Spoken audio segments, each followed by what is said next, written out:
Assalamualaikum warahmatullahi wabarakatuh. Halo teman-teman, perkenalkan nama saya Devi Astika Rifat dengan NIM 2410601114, Prodi PAI semester 2, Universitas Wahid Hasyim Semarang.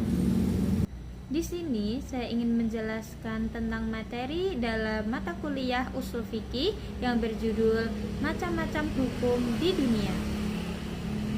Teman-teman tahu nggak sih ada apa saja hukum di dunia ini? Mari saya jelaskan.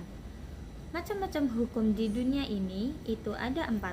Yang pertama yaitu hukum Tuhan, yang kedua hukum alam, yang ketiga yaitu hukum adat, dan yang terakhir hukum Islam.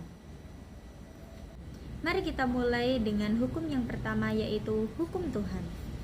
Teori hukum Tuhan adalah teori yang menyatakan bahwa hukum berasal dari kehendak Tuhan yang bersifat absolut dan mengikat seluruh manusia. Hukum ini dianggap sebagai aturan yang diturunkan oleh Tuhan melalui kitab suci, wahyu, juga ajaran para nabi dan rasul. Sejarah dan perkembangan hukum Tuhan sudah ada sejak awal peradaban manusia dan berkembang dalam agama besar di dunia. Di antaranya dalam Yudaisme dan Kristen, dalam Islam, dan juga dalam Hindu dan Buddha. Prinsip utama yang menjadi dasar teori hukum Tuhan diantaranya yaitu bersumber dari Tuhan, bersifat mutlak dan tidak berubah, menjadi pedoman moral dan sosial, dan juga sanksi bersifat duniawi dan ukrawi. Yang kedua yaitu hukum alam. Hukum alam diartikan sebagai hukum ideal yang didasarkan atas hakikat manusia sebagai makhluk yang berakal, atau kesatuan kaidah yang diilhamkan alam kepada akal manusia. Yang ketiga yaitu hukum adat. Hukum adat yaitu bentuk hukum yang masih berlaku dalam kehidupan dan budaya masyarakat Indonesia yang masih berlaku sampai dengan saat ini.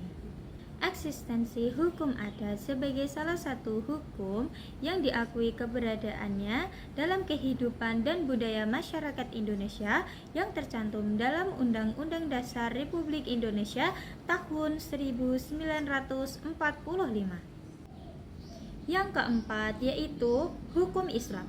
Hukum Islam adalah seperangkat aturan berdasarkan wahyu Allah dan sunnah Rasul tentang tingkah laku manusia mukallaf yang diakui dan diyakini berlaku dan mengikat semua umat manusia yang beragama Islam.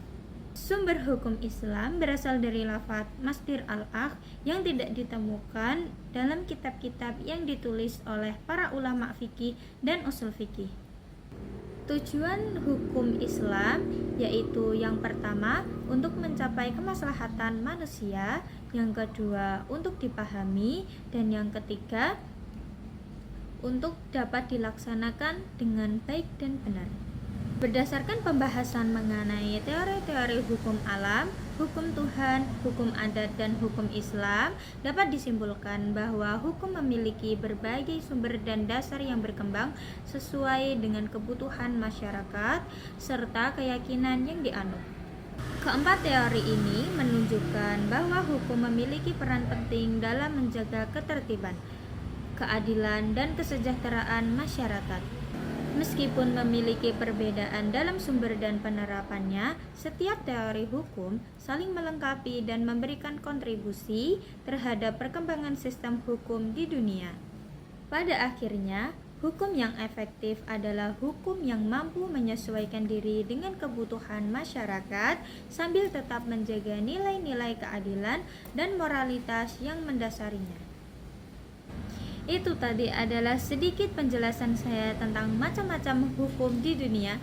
Kurang lebihnya saya mohon maaf. Jangan lupa like, comment, and share. Saya Devi Astika Rifat, pamit undur diri. Wassalamualaikum warahmatullahi wabarakatuh.